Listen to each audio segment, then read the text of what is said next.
Today is Estonian Independence Day. On this day in 1918, the Estonians declared their independence from the Russian Empire. They had to fight a war against both Germans and the army of Soviet Russia to secure their independence in a treaty 1920. In that treaty, Russia announced any claims to the Estonian territory and recognized the independence and sovereignty of Estonia forever. Forever lasted only 20 years because the Soviet Union illegally occupied Estonia as well as Latvia and Lithuania for the next 50 years. 10% of the population of the Baltic countries was deported or sent to labor camps. The United States always saw the occupation of the Baltics as illegitimate and recognized their sovereignty throughout the entire Cold War. In the depths of the Cold War, it was hard to imagine that the Baltics would ever regain their independence. But today, to the contrary, Estonia, Latvia, and Lithuania are vibrant, prosperous, and free. And of course, that irritates Putin, the KGB dictator of Russia. Today is also the 3-year anniversary of Russia's brutal, all-out invasion of Ukraine. 3 years ago, Russian tanks were rolling towards Kiev, and we all thought a total takeover of Ukraine by Russia was inevitable. As we know, instead, Ukrainians fighting for their homeland stopped and then pushed back the Russians, taking back 50% of the territory the Russians initially occupied. Today, Russia continues to gradually capture Ukrainian territory by force. With the help of North Korean soldiers, the Russian military is making small territorial gains, but at incredible cost in Russian lives and equipment. According to defense calculations, at the rate Russia is advancing in Ukraine today, it would take 83 years to reach Kyiv. 3 years ago, we thought Ukraine didn't stand a chance against the mighty Russian military.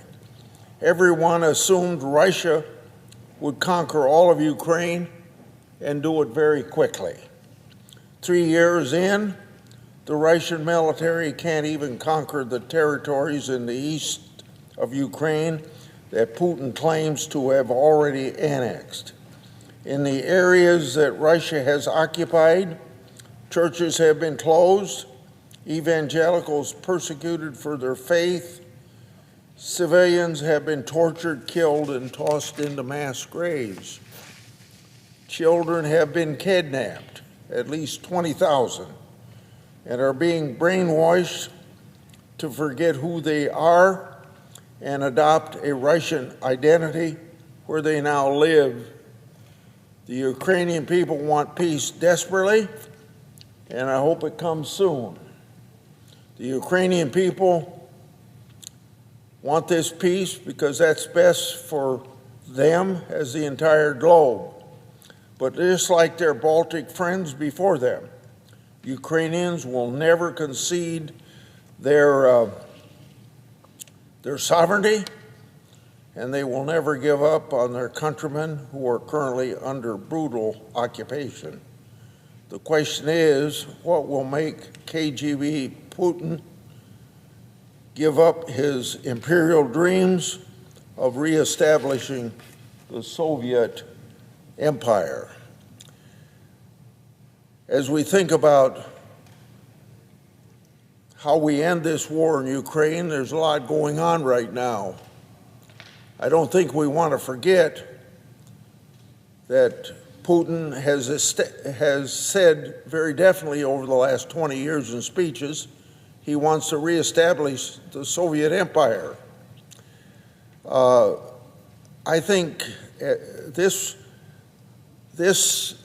citizen of the United States, this senator, ought to consider sometimes we get driven by ideological waves that tend to think we got all the answers.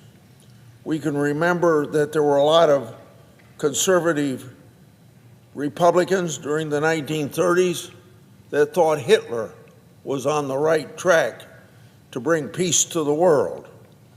And then we had a lot of liberals at that time, even through World War II, who thought that the Joseph Stalin's murderous regime was the answer to all of our questions and all the problems that this world has. Now we have people who think Russia is somehow a good nation. They've institutionalized corruption in that country. They murder their political opponents. They imprison citizens with mild criticism to the country. They hold American citizens hostage, and hundreds of thousands of their people have been killed in this useless war. Conservatives imagined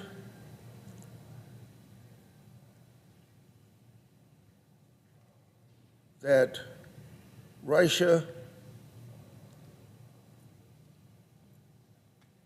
doesn't exist today, as I just described, so they're willing to sit down with people has no political liberties, no political opposition, and it seems to me that's something that this senator would not do. I yield the floor.